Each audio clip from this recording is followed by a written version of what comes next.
السلام عليكم ورحمة الله.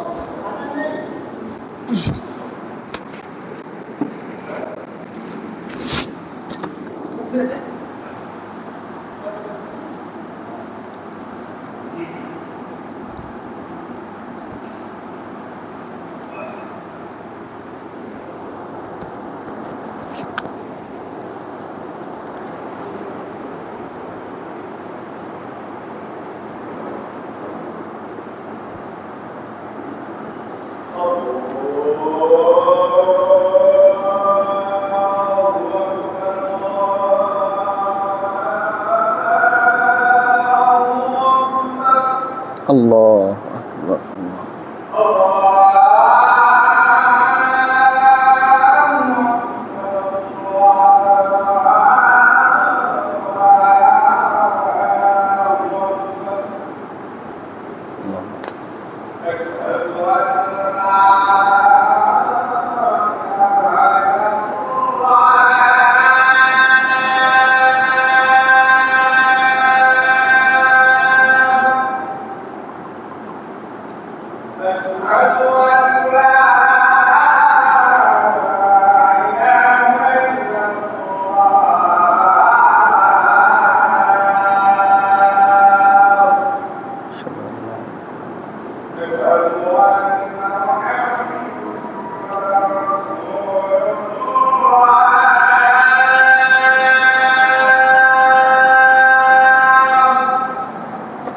أشهد أن لا إله إلا الله.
اللهم صل على محمد وعلى كما صليت على إبراهيم.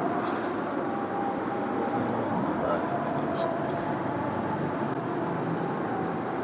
اللهم رب هذه الصلاة والفضيلة والنصر.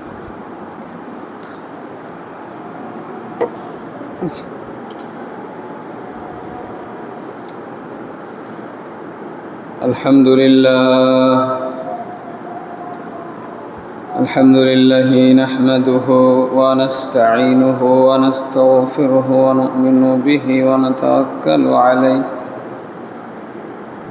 ونعوذ بالله من شرور أنفسنا ومن سيئات أعمالنا.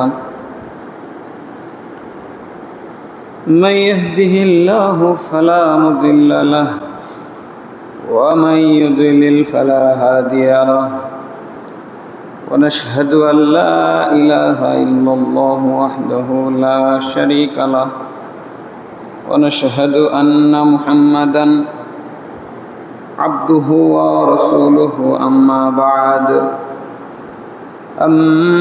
بعد فإن خير الحديث كتاب الله وخير الهدي هدي محمد صلى الله عليه وسلم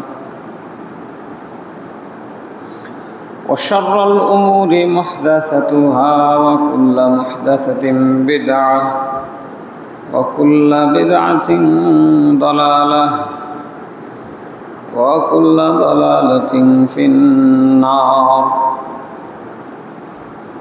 فقد قال الله تعالى في كلامه المجيد بعد أعوذ بالله من الشيطان الرجيم. يا أيها الذين آمنوا اتقوا الله حق تقاته ولا تموتن إلا وأنتم مسلمون. يا أيها الناس اتقوا ربكم الذي خلقكم من نفس واحدة وخلق منها زوجها وبث منهما رجالا كثيرا ونساء واتقوا الله الذي تساءلون به والأرحام إن الله كان عليكم رقيبا.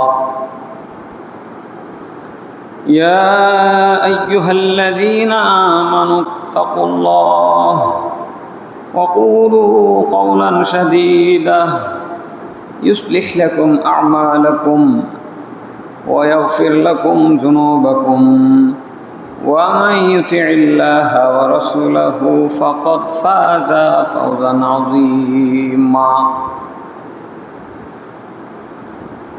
وقال سبحانه وتعالى أعوذ بالله من الشيطان الرجيم بسم الله الرحمن الرحيم. قاف والقرآن المجيد بل عجبوا أن جاءهم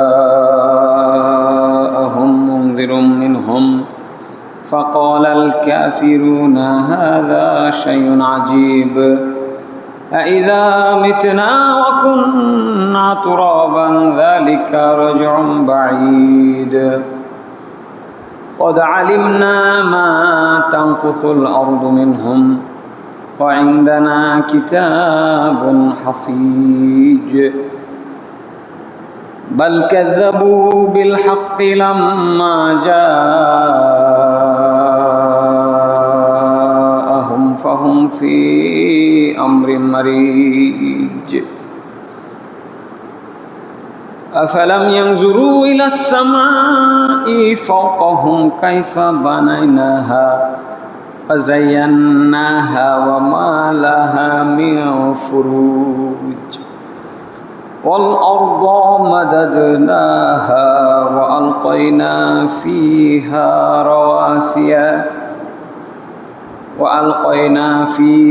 رواسي وأنبتنا فيها من كل زوج بهيج تبصرة وذكرى لكل عبد منيب ونزلنا من السماء ماء مباركا فأنبتنا به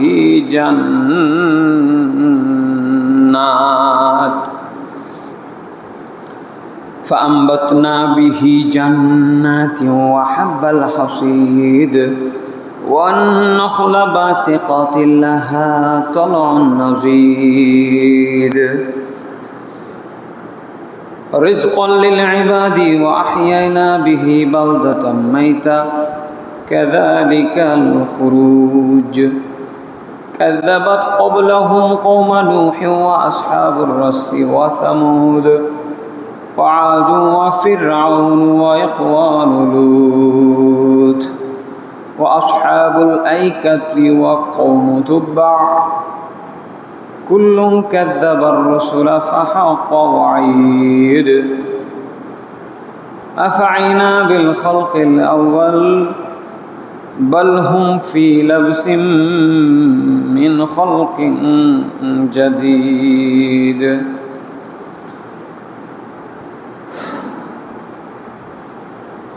যাবতীয় গুণগান প্রশংসা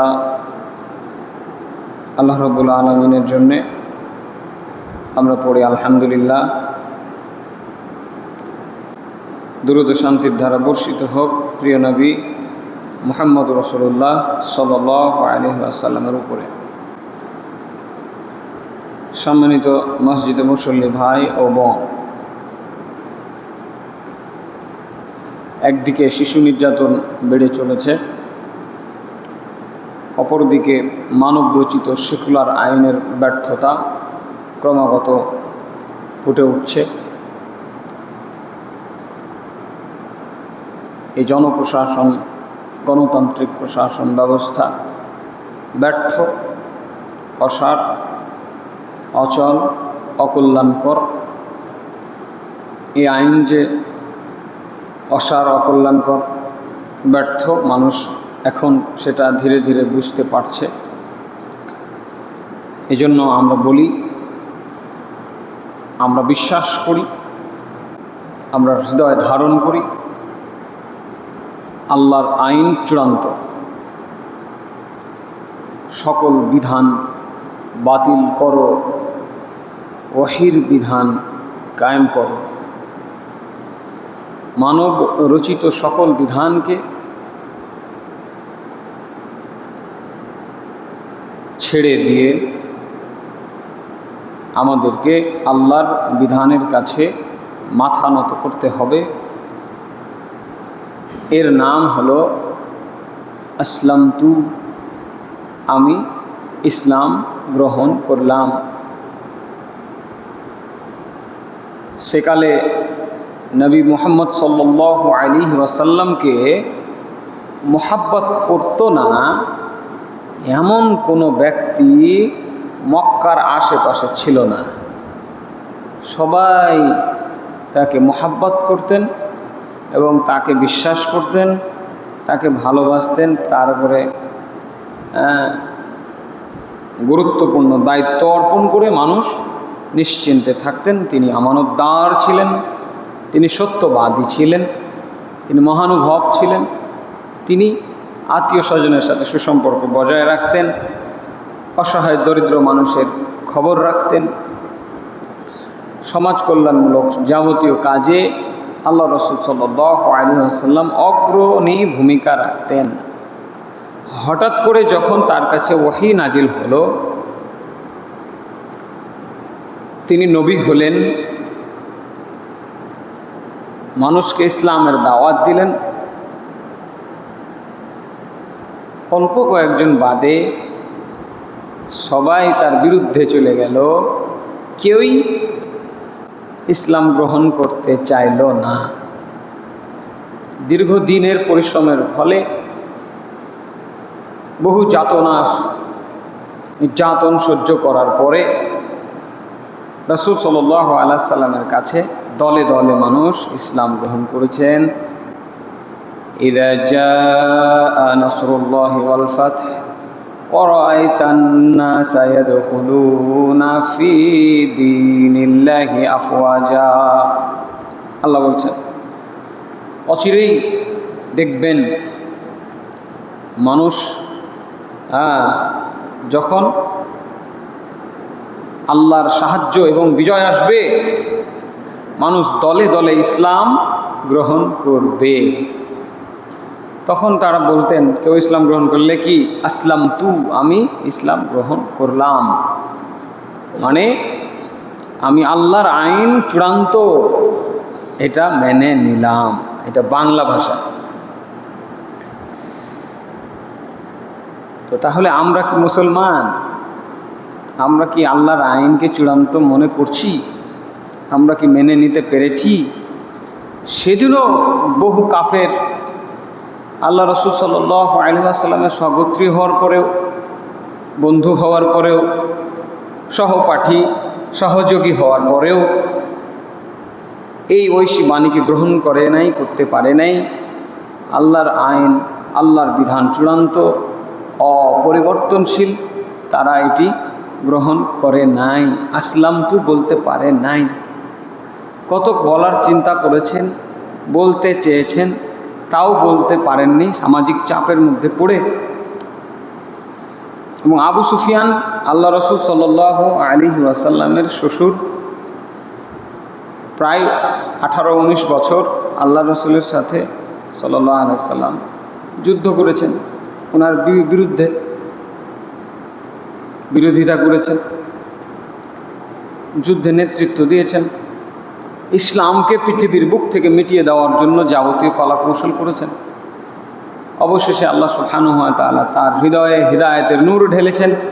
তিনি আসলামতু বলে ইসলাম কবুল করেছেন। আশহাদু আল্লা ইলাহা ইল্লাল্লাহ ওয়া আন্না মুহাম্মাদার রাসূলুল্লাহ। আমি সাক্ষী দিচ্ছি আল্লাহ ছাড়া আর কোনো মাবুদ নেই, আমি সাক্ষ্য দিচ্ছি মুহাম্মদ সাল্লাল্লাহু আলাইহি ওয়াসাল্লাম আল্লাহর রাসূল। অথচ আমাদের এই দেশের সর্বোচ্চ পর্যায়ের দায়িত্বশীলদের মুখে বিভিন্ন সময়ে শোনা যাচ্ছে ভিন্ন ভিন্ন সুর।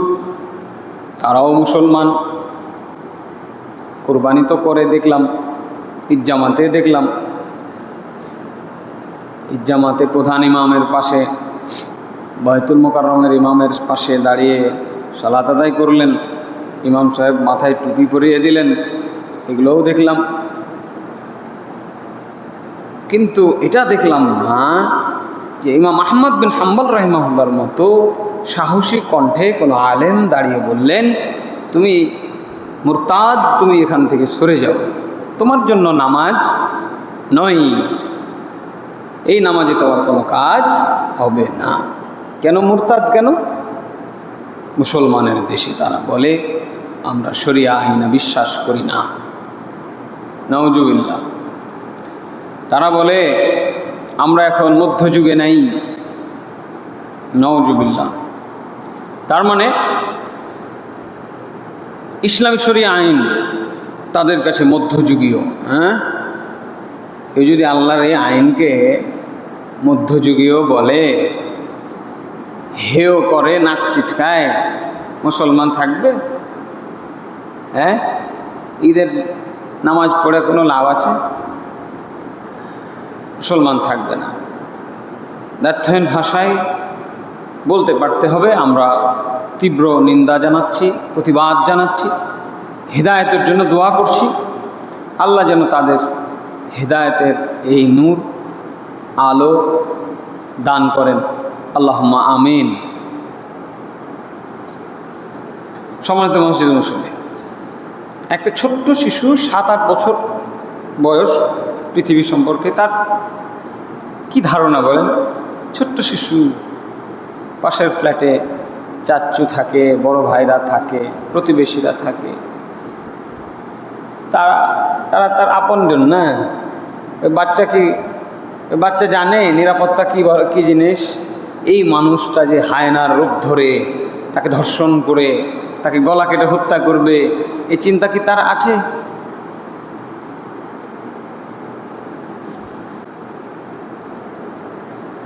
আমারও 3টা শিশু সন্তান আছে, আমি বুঝি, আপনারাও হয়তো বুঝেন। এই বাচ্চাগুলো নিরাপত্তা আমরা 95% মুসলমানের দেশে নিশ্চিত করতে আজকে ব্যর্থ। কারণ ব্যর্থ প্রশাসন, ব্যর্থ রাষ্ট্র ব্যবস্থা। এই রাষ্ট্র ব্যবস্থাকে নতুনভাবে সাজানোর সুযোগ ছিল 1947 সালে। আল্লাহ রাব্বুল আলামিন সে সুযোগ করে দিয়েছিলেন। তারও বহু পূর্বে আল্লাহ রাব্বুল আলামিন সুযোগ করে দিয়েছিলেন। প্রায় 700-800 বছর ধরে মুসলমানরা এই ভারত উপমহাদেশ শাসন করেছেন। তারাও আল্লাহর বিধান কায়েম করেন নাই, নিজেদের মন গড়া হিসাব নিকাশ দিয়ে, চিন্তা চেতনা দিয়ে তারা এই দেশগুলো পরিচালনা করেছেন। রাজত্ব হারিয়েছেন, 190 বছর ব্রিটিশদের গোলামি করেছেন। 190 বছর, 1757 সাল থেকে 1947 সাল। এই 200 বছরে আমাদের বহু বাপদাদা, বহু উত্তরসূরি রক্ত ঢেলে দিয়েছেন, বুকের তাজা রক্ত ঢেলে দিয়ে এই ভূখণ্ড, এই মাটিকে স্বাধীন করেছেন। আজকে আলহামদুলিল্লাহ আমরা এখানে দাঁড়িয়ে কথা বলছি, আমরা গরু কুরবানি দিচ্ছি, শুধু গরু কুরবানি দেওয়ার জন্য এই ভারত উপমহাদেশে মুসলমানদের বহু সংগ্রাম করা লেগেছে, শুধু গরু কুরবানি। হ্যাঁ, তো এই এতদিনের গোলামের পরে আল্লাহ তাআলা আবার সুযোগ দিয়েছেন 47-এ, দেশ ভাগ হল। মোহাম্মদ আলী জিন্নাহ তৎকালীন দেশের গ্রহণযোগ্য নেতৃত্ব, তিনি চিন্তা করলেন যে এই গো পূজারী, গরুর পূজারী জাতি হিন্দুরা কোনোদিন মুসলমানদের রাজনৈতিক মৌলিক অধিকার দিবে না। আজকে সেটা দেখছেন তো, ভারতে মিডিয়ার কল্যাণে আমরা দেখছি।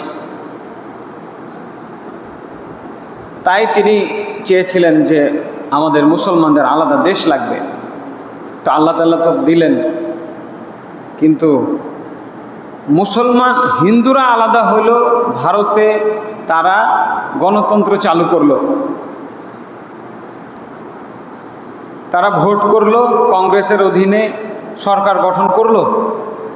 মুসলমান পাকিস্তান কি করবে? উচিত ছিল আল্লাহর আইনে, আল্লাহর দেশ, আল্লাহর পৃথিবী পরিচালিত হোক। এবং সেই সময় পৃথিবীতে বহু দেশ ছিল যারা অলরেডি কোরআনের বিধান অনুযায়ী তাদের রাষ্ট্র ব্যবস্থা পরিচালনা করত, আজও করছে, আলহামদুলিল্লাহ। তো যাই হোক, বৈশ্বিক পরিস্থিতিতে তারা সেদিকে যেতে পারে নাই।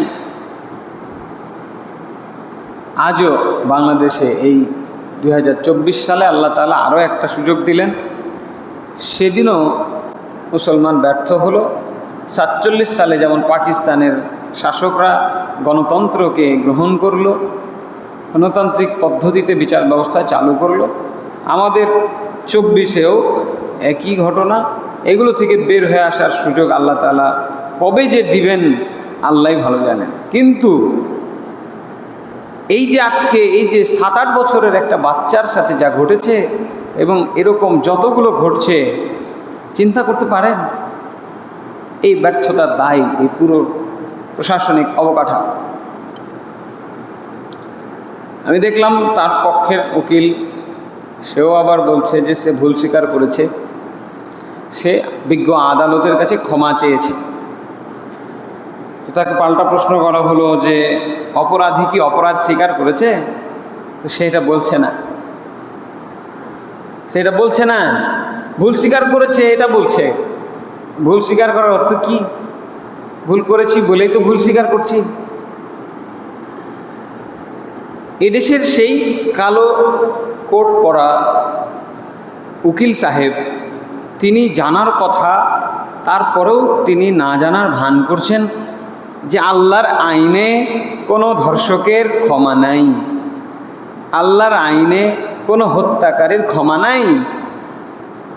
এই জিনিসগুলো হয় তিনি জানেন না, আর না হয় তিনি গোপন করছেন। বাচ্চাদেরকে আল্লাহ রাসূল সাল্লাল্লাহু আলাইহি ওয়াসাল্লাম অনেক ভালোবাসতেন। আয়েশা রাদিয়াল্লাহু আনহা বলছেন যে এক বেদুইন আল্লাহ রাসূল সাল্লাল্লাহু আলাইহি ওয়াসাল্লামের কাছে আসলেন, এসে বলছেন, আতুকাব্বিলুনা সিবিয়ানাকুম ফামা নুকাব্বিলুহুম, আপনারা আপনাদের বাচ্চাদের চুমা দেন নাকি? আমরা তো বাচ্চাকে চুমা খাই না। হ্যাঁ, গ্রামের লোক আল্লাহ রাসূল সাল্লাল্লাহু আলাইহি ওয়াসাল্লামকে বলছেন, আপনারা বাচ্চাদের চুমা দেন নাকি? আমরা তো চুমা দিই না। আল্লাহ রাসূল সাল্লাল্লাহু আলাইহি ওয়াসাল্লাম বললেন, আও আমলিকু লাকা আন নাযা আল্লাহু মিন কলবিকা রাহমা, আল্লাহ যদি তোমার অন্তর থেকে রহমত তুলে নেন, আমাদের কি করার আছে? আমার কি করার আছে?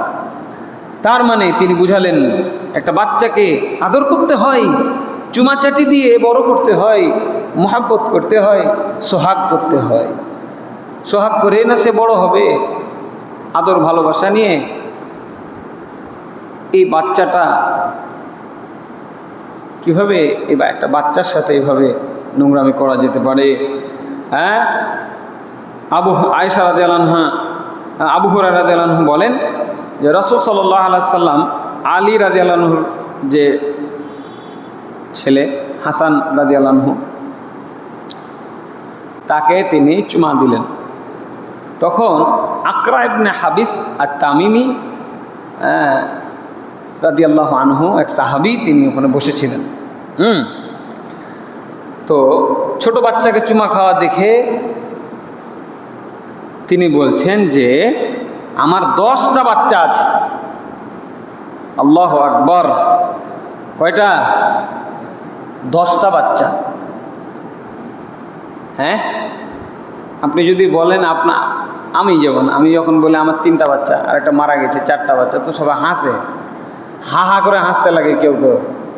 হ্যাঁ, কথা বুঝছেন? তাহলে 10টা বাচ্চা বললে কি করবে? আপনাকে দেশ থেকেই বাইর করে দিবে মনে হয় নাকি? 10টা বাচ্চা আছে আমার, হে রাসূল সাল্লাল্লাহু আলাইহি ওয়াসাল্লাম। জীবনে কোনোদিন আমি আমার বাচ্চাকে চুমা খাই নেই, জীবনে কোনোদিন। আকরা রাদিয়াল্লাহু আনহু বলছেন যে আমি জীবনে কোনোদিন আমার বাচ্চাকে কোনোদিন চুমা দিইনি। রাসূল সাল্লাল্লাহু আলাইহি সাল্লাম তার দিকে হেয়ে তাকালেন। হ্যাঁ, তাকিয়ে তখন বলছেন মান লা ইয়ারহাম লা ইউরহাম। যে নিজে দয়া করে না, তার উপরে দয়া করা হয় না। যার নিজের অন্তরে দিলে রহমত নাই, আল্লাহ তার উপরে রহমত করবেন না। লা হাওলা ওয়ালা কুওয়াতা ইল্লা বিল্লাহ। সম্মানিত মসজিদের মুসল্লি ভাই ও বোন, বাচ্চাদের আদর করতে হয়। এই আদুরে বাচ্চার সাথে একটা ন্যাক্কারজনক ঘটনা ঘটে গেল দেশ জুড়ে, মিডিয়া তোলপাড়, এমনকি প্রধানমন্ত্রী পর্যন্ত ইনভলভ হলেন এবং তিনি বলেছেন আমি নিজ কানে শুনেছি, নিজের চোখে দেখেছি। হ্যাঁ, যদিও এখন এই এআই টেকনোলজির যুগে আবার ভিডিও এআই দিয়ে বানাচ্ছে, কিন্তু ভিডিওটা এআই দিয়ে বানানো না, বোঝা যাচ্ছে। খবরের পেপারে, সংবাদ মাধ্যমগুলোতে দেখালো যে তার ফাঁসি কার্যকর করা হবে। এখন আবার দেখছি যে তালবাহানা চলছে। আর স্বরাষ্ট্রমন্ত্রী তিনি সাংবাদিকদের উত্তরে বলছেন আমরা এখন মধ্যযুগে নাই, আইন পরিবর্তনশীল। স্বরাষ্ট্রমন্ত্রীকে আবার নতুন করে পড়াশোনা শিখতে হবে এবং বাইতুল মোকাররমের খতিবকে ওনার সামনে এ বক্তব্য দিতে হবে। আল্লাহর আইন কোনো পরিবর্তন হয় না। 1450 বছরে আল্লাহর আইন পরিবর্তন হয়নি, তাই আছে যা ছিল। অতএব মধ্যযুগীয় বলার সাথে সাথে ইমান চলে যাবে, ইমান থাকার কোনো প্রশ্নই উঠে না, সুযোগই নাই।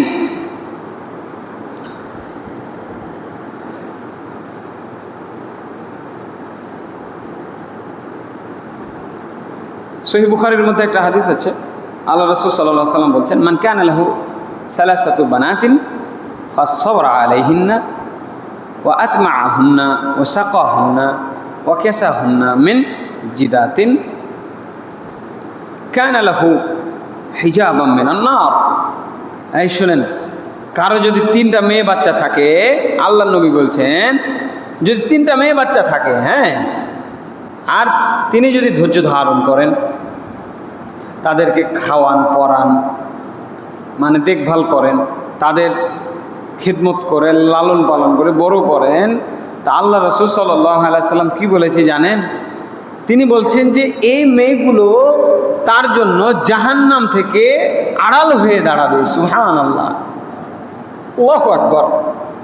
মেয়ের বাপের এত সম্মান, মেয়ে বাচ্চার এত সম্মান, কোন ছেলে বাচ্চার জন্য আল্লাহ রাসূল এত সুন্দর কথা বলে নাই। 3টা মেয়ে যার আছে তাকে সে তখন ধৈর্য ধারণ করবে, 1 নম্বর কাজ। 2 নম্বর কাজ হলো তাদেরকে খানা পেনা দিবে। 3 নম্বর কাজ হলো তাদেরকে পোশাক আশাক দিবে, মানে লালন পালন করবে। তাহলে এই বাচ্চাগুলো জাহান্নাম থেকে আড়াল হয়ে পিতাকে রক্ষা করবে। মেয়ে বাচ্চার কত মর্যাদা, সুবহানাল্লাহ। এই মেয়ে বাচ্চাটাকে ধর্ষণ করলো মুসলমান, ৯৫% মুসলমানের দেশে, আবার জিন্দাও আছে, আবার তার পক্ষে উকিলও কথা বলে। ঠিক এই বিচার ব্যবস্থা ২৪ ঘন্টার মধ্যে বিচার হবে, এবং বিচার হবে সাথে সাথে কার্যকর হবে, রায় হবে কার্যকর। কি বিচার? আয-যানিয়াতু ওয়াজ-যানি ফাজলিদু মিনহুমা মিয়াতা জালদা। ব্যভিচারী নারী পুরুষকে ১০০টা করে বেত্রাঘাত করো। ব্যভিচারী নারী পুরুষ, এটা জেনার শাস্তি। আর বিবাহিত হলে পাথর মেরে হত্যা করো, রজম করো। সহজ, সাবলীল এবং দ্ব্যর্থবোধক। সহজ, সাবলীল এবং দুরকম অর্থ নাই, একটা সাফ কথা। জেনা করেছে, পিটাও। কয়বার? ১০০ বার। আর পিটাতে গিয়ে দয়া মায়া করা যাবে না। আর জনগণের সামনে পিটাও। আল্লাহ বলছেন জনগণের সাথে ফালিয়াশহাদ তাইফাতুম মিনাল মুমিনিন। সবার সামনে, মুমিনদের সামনে, মসজিদের সামনে খুতবা দিয়ে বের হওয়ার সময় একটা করে আসামি থাকবে। খুতবা শেষে সবার সামনে ওকে পেটানো হবে। আর যদি বিবাহিত হয় ওকে পুঁততে হবে মাটিতে, পুঁতার পরে মেয়ে মানুষ হলে গলা পর্যন্ত, আর মানে বুক পর্যন্ত, আর ছেলে মানুষ হলে কোমর পর্যন্ত ওকে পুঁততে হবে মাটিতে, যাতে উঠে পালাইতে না পারে। তারপরে সবাই, মসজিদের মুসল্লি সবাই মিলে পাথর নিবে, ছোট বড় যার যতটুকু শক্তি, এরপর তাকে সেই পাথর দিয়ে মেরে মেরে ফেলবে। এটাই কিয়ামত পর্যন্ত বিধান আছে, থাকবে। এই বিধান চেঞ্জ করার সুযোগ নেই। করেছেন যে মুরতাদ, মানেন না যে কাফের, মানতে পারেন না যে ফাসেক, পাপী। চলবে না এই বিধান। যারা বলবে এরা কাফের, মুরতাদ। মধ্যযুগীয় যারা বলবে এরা কাফের, মুরতাদ। আর যারা জানে কিন্তু করে না, সুযোগ নাই, করলে বাধা দিবে না। কেউ যদি করে করুক, কোনো জজ, কোনো জল্লাদ যদি বাস্তবায়ন করতে পারে করুক। হয়তো ফাঁসি হয় না, এখনও ফাঁসি হচ্ছে, হত্যার বদলে হত্যা হয়তো, তো করুক দু একটা, কিন্তু নিজে করবে না। জালেম, ও জানে ওকে ক্ষমতা দিয়েছে আল্লাহ, কিন্তু করে না, জালেম। আর অনেকে আছে চাই, করতে চাই, কিন্তু পরিবেশের কারণে করতে পারে না। তখন বাধ্য হয়ে জরিমানা লেখে বা আর কিছু, বা কোনোভাবে ওকে বেকসুর খালাস দেওয়ার চেষ্টা করে। এরা ফাসেক, কাফের হবে না, ফাসেক, পাপী, পাপিষ্ঠ। তাহলে এগুলো আমাদের জানতে হবে, আমাদের জেহেনে থাকতে হবে। আমাদের জেহেনে ঢুকিয়ে দেওয়া হয়েছে আমার দয়ার নবী রে, আমার মায়ার নবী রে, দো জাহানের বাদশা নবী কামলিওয়ালা রে। একদিন দেখছি আমার মেয়েও বলছে, হ্যাঁ, আমি তো অবাক, কই পাইল রে, আমার দয়ার নবী রে, আমার মায়ার নবী রে, দো জাহানের বাদশা নবী কামলিওয়ালা রে। হারাম সেরে কি গান! দো জাহানের বাদশা কে? কি বলেন, কে? দো জাহানের বাদশা কে? আল্লাহ। সবাই বলি কে? আর ভুল হবে? ওই যে গানটা বাজায়, ওর গালে একটা থাপ্পড় দিতে পারবেন না? হ্যাঁ, আস্তে করে। এই অশিক্ষিত, নালায়েক, মূর্খ, কি গান বাজাইস তুই? কি বলছে? আমার দয়ার নবী রে, আমার মায়ার নবী রে, দো জাহানের বাদশা নবী কামলিওয়ালা রে। শুনতেও ভালো লাগে, গাইতেও ভালো লাগে। হ্যাঁ, তা আমার গলা অত সুন্দর না, যতটুক পারি। ভালো লাগে, ভালো লাগে বলেই তো মানুষ শুনে গায়। হারাম, আল্লাহর সামনে বেয়াদবি এটা। হ্যাঁ, বেটা বাপ বসে আছে আর বেটাকে যদি বলেন আপনি খুব প্রশংসা করছেন বেটার, আরে কঠিন ব্যাপার। ওর বাপের থেকে এই মেলায় ভালো। ওর বাপ হলো একটা ছেঁচড়া মেচড়া লোক আর এই হলো খুব সুন্দর লোক, ভালো লোক। ওর বাপ কি ভালো লাগবে? বাপকে বলে আপনি মাঝাতে বসেন, এই তুমি বাবা এখানে বসো, চেয়ারে বসো, ভাল লাগবে গো? এটা কি আদব হইলো না এটা বেয়াদবি হইলো? বাপকে বাদ দিয়ে বেটাকে সম্মান করা বেয়াদবি। এটা সাধারণ জ্ঞানে ধরে না। আল্লাহর উপর দিয়ে, আল্লাহর থেকে দোজাহানের বাদশা আপনি নবীকে বানিয়ে দিলেন, এটা বেয়াদবি, আল্লাহর শানে বেয়াদবি। যতই সুন্দর লাগুক, যতই মধুর গান হোক, এটা আল্লাহকে অপমান করা। এই জন্য শিরিক, এটা শিরিক করলে সারা জীবনের যত নেকি, যত নামাজ, যত রোজা, যত হজ, যত দান সদকা সব বাদ। আজ থেকে আপনার আমল নামায় কোনো নেকি নাই, জিরো। আবার নামাজ পড়া শুরু করবেন, আবার নেকি হবে, আগের গেলা বাদ।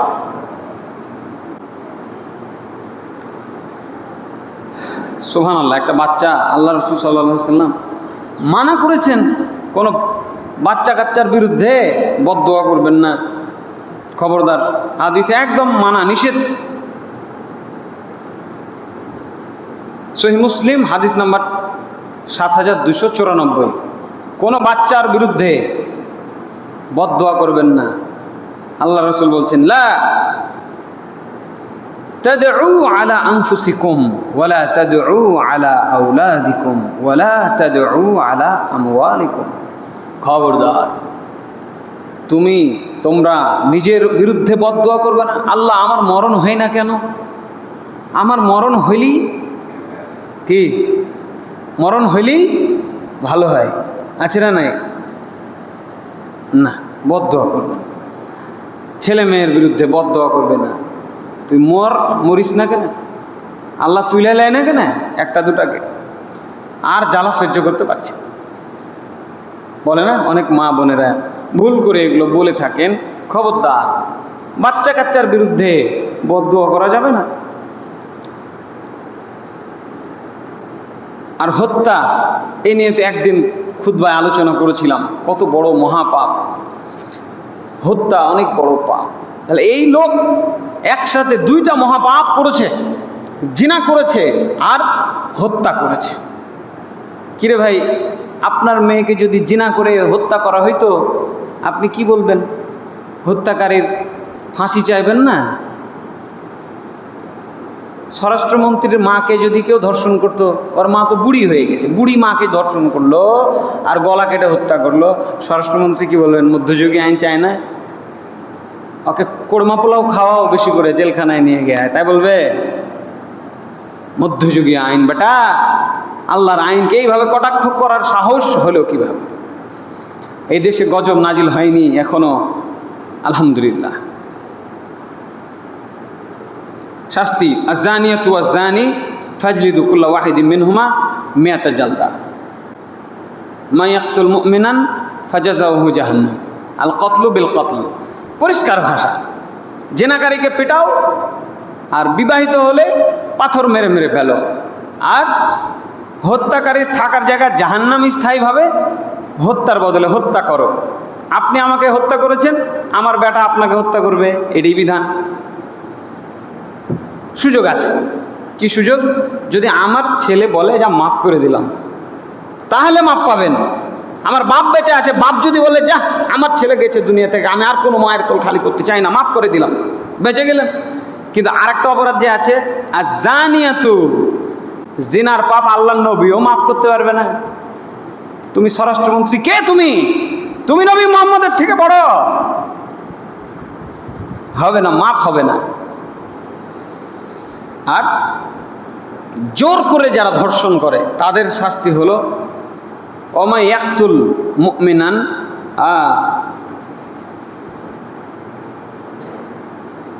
তাদের শাস্তি হলো,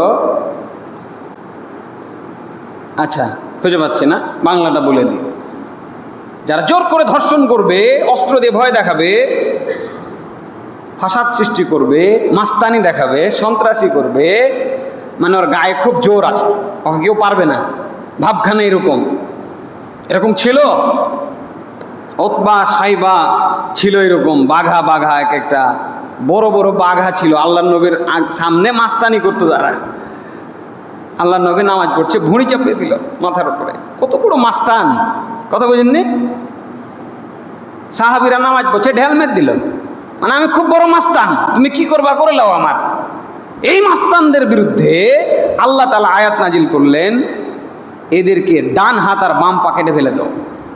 ক্ষমতা পেয়েছো, মদিনায় গিয়ে আল্লাহ যখন ক্ষমতা দিলেন, আল্লাহ নবী বললে এখন যে মাস্তানি করবে ওকে ধরে নিয়েছে, ডাইন হাত আর বাম পাটা কেটে দিবা, এবার তুমি যাও মাস্তানি করো। কোরআনে আছে এগুলা, জানেন? কোরআনে আছে। আমলিগ বিএনপি আর খবরদার মাস্তানি করিয়েন না ভাই। আজ হয়তো আল্লাহর দিন কায়েম নাই, আজ হয়তো ইসলামী শাসন ব্যবস্থা নাই, হইতেও পারে আপনার চরিত্র যদি সংশোধন না হয়, এই চরিত্র আপনার থেকেও যাবে। মাস্তানি করতে যাবেন, কার মেয়েকে তুলে নিয়ে এসে ধর্ষণ করবেন, শাস্তি কি? ডান হাত আর বাম পা, ডান হাত আর বাম পা, না হয় বাম হাত আর ডান পা কেটে দাও, এবার তুমি ঘুরো। আর খুব বড় দুর্ধর্ষ মাস্তান যদি হয়, তাহলে অকেও মেরে ফেলতে হবে, গলা কেটে ফেলে দিতে হবে, শেষ। এগুলো বিধান জানার জন্য, জানা উচিত, বলা উচিত। কোরআনে আছে ভাই, মানলে মানো, না মানলে নাই। আমি বলেছি কোরআনে আছে, বলছি। কোরআন অনুবাদ করা যাবে তো নাকি? কোরআনে আছি বলেছি, শুনেছেন? যার যার কানে ঢুকেছে বলতে হবে কোরআনে আছে। আপনি মানেন না তো ঠিক আছে, মানতে হবে না, আপনার জবাব আপনি দিবেন, কোরআনে আছে এগুলা। তাহলে এই লোক কয়টা অপরাধ করেছে? 2টা অপরাধ অ্যাট এ টাইম, 3টা অপরাধ। একটা হলো জেনা করেছে, একটা হলো সন্ত্রাস করেছে, আরেকটা হলো হত্যা করেছে। বাংলাদেশের কোর্ট কেন, পৃথিবীর কোনো কোর্ট তার শাস্তি মৃত্যুদণ্ড ছাড়া দ্বিতীয় কোনো শাস্তি দেওয়ার সুযোগ নাই। কথা বুঝেছেন? জাস্ট মৃত্যুদণ্ড। তো হদ সম্পর্কে, ইসলামী দণ্ডবিধি সম্পর্কে আমাদের আসলে জ্ঞান নাই, এই জন্য এত বড় দায়িত্বশীলের মুখ দিয়ে এ ধরনের কথা বের হয়। আবার তারা এটাও বলছে যে আমরা মদিনা সনদের আলোকে বা মদিনা রাষ্ট্রের ভিত্তিতে দেশ চালাবো। বলে নেই না, বানিয়ে বললাম? কি মুরব্বী শুনেছেন? এই লোকগুলোই বলছে যে আমরা মদিনা রাষ্ট্রের আলোকে দেশ চালাবো, কোরআন বিরোধী আইন করব না, ইসলাম বিরোধী কাজ হতে দিব না, করব না, হতে দিব না। বিসমিল্লাহির রহমানির রহিম দিয়ে বক্তব্য শুরু করছে না? মুনাফেক, একটা পাক্কা মুনাফেক।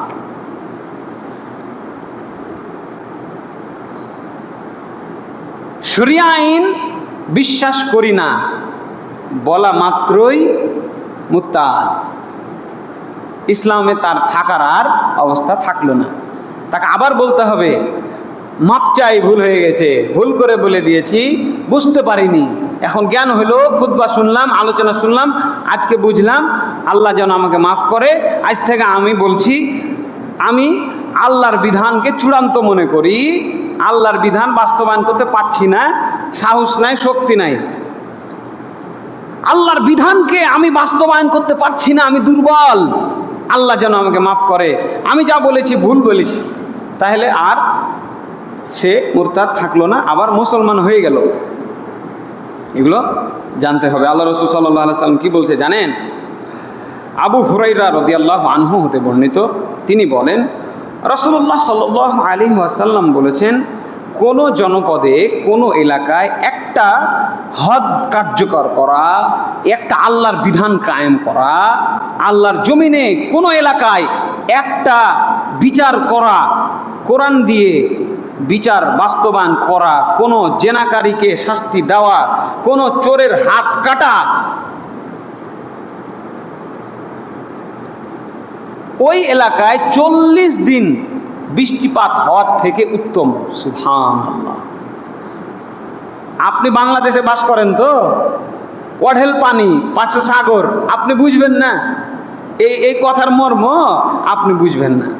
হ্যাঁ, ফের যদি আপনি কৃষক হতেন, জমিতে ধান বুনেছেন, তখন বৃষ্টি হারিয়ে গেল, তখন আপনি বুঝতেন আল্লাহ বৃষ্টি দাও, আল্লাহ বৃষ্টি দাও। আবার মাঝে মাঝে আমাদের দেশে এত গরম পড়ে, তখন মাঝে মাঝে বুঝতে পারেন হয়তো। বুঝেন 40 দিন বৃষ্টি না হলে কি হবে? টানা গরমের দিনে ওই মরুভূমির ভিতরে, ওই মক্কা মদিনায়, যেখানে হাওয়া বাতাস গরম, সবই গরম, বৃষ্টি নাই 40 দিন। এটার থেকে উত্তম হলো, ওই বৃষ্টি হওয়ার থেকে উত্তম হলো একটা চোরের হাত কাটা, একটা জেনাকারীকে শাস্তি দেওয়া। ইবনে মাজাহ হাদিস নাম্বার 2538।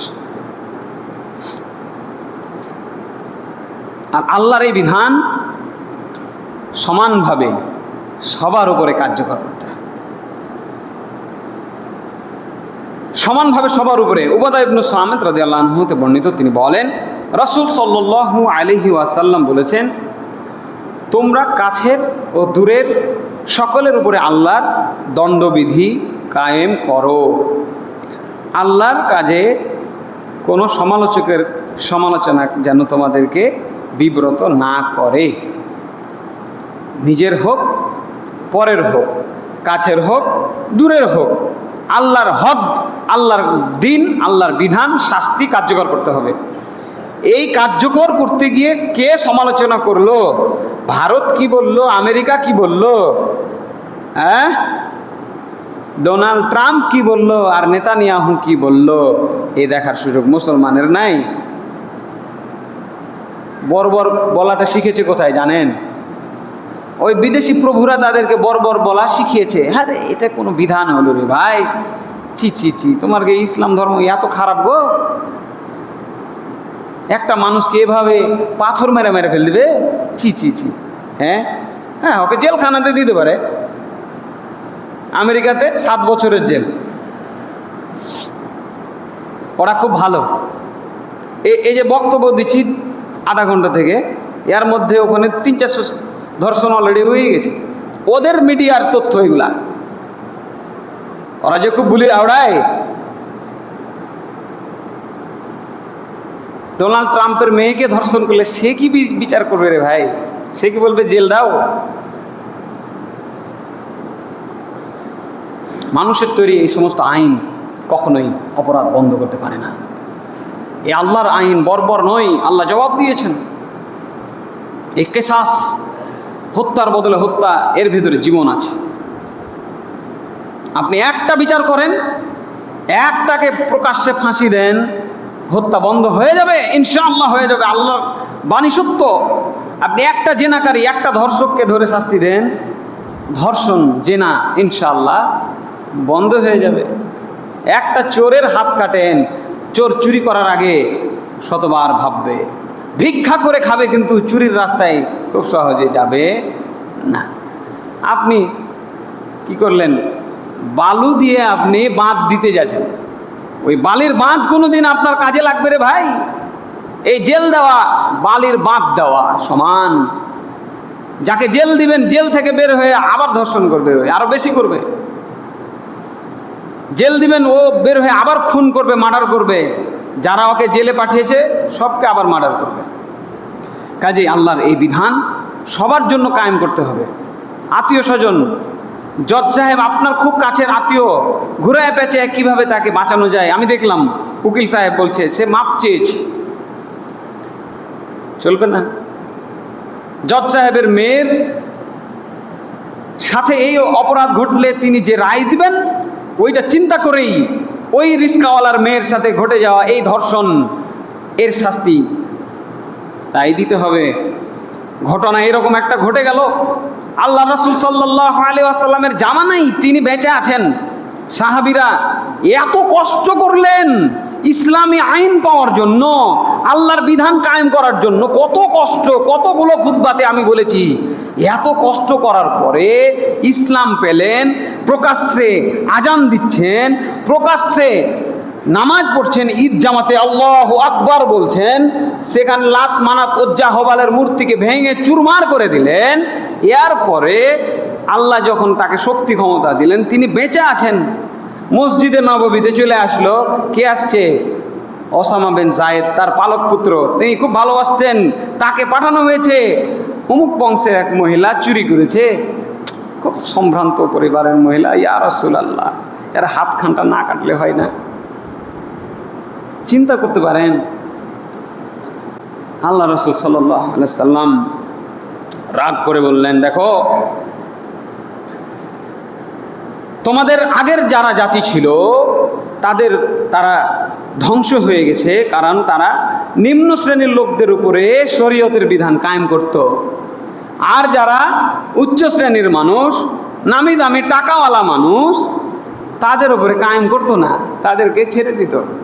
এই জন্য তারা ধ্বংস হয়েছে। ওই আল্লাহর কসম করে বলছি, যার হাতে আমি মুহাম্মাদের প্রাণ আছে, লাউ ফাতিমাতা বিনতু মুহাম্মদ শারাকাত লাকাতাতু ইয়াদাহা, যদি আমি মুহাম্মাদের মেয়েও যদি ফাতেমা যদি চুরি করত, আমি তারও হাত কেটে দিতাম। আল্লাহু আকবার। কাজেই স্বজন প্রীতি চলবে না, দুর্নীতি কোনো সুযোগ নাই। এই আল্লাহর বিধান সম্পর্কে আমাদের আরও জানতে হবে, পরিবারের সদস্যদেরকে নিয়ে বসে বলতে হবে। ক্রাইম তো হয় না দেশে, হয় না, না হোক, কিন্তু জানা তো থাকলো এর বিচার এটা। যে বলে মানি না সে কাফের, আর যে মানে ঠিকই করে না সুযোগ আছে জালেম, আর যে চাই যে হোক বাস্তবায়ন, খুশি হতো মনে মনে, সাহস নাই। ওই দিল্লির রাজ দরবার কি ভাববে, ওই আমেরিকার ডোনাল্ড ট্রাম্প কি বলবে, এই চিন্তায় সে নিজেকে সংকুচিত করে চুপ করে থাকে। মন চাই যে আর ফাঁসি দিতে পারলে ভালো লাগতো।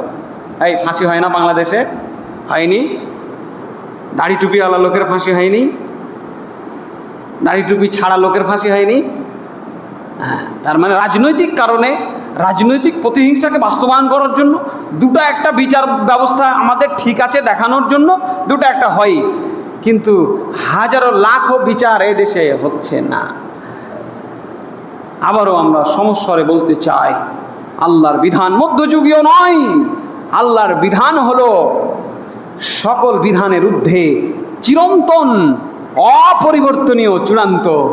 সকল বিধান বাতিল করো, ওহীর বিধান কায়েম করো।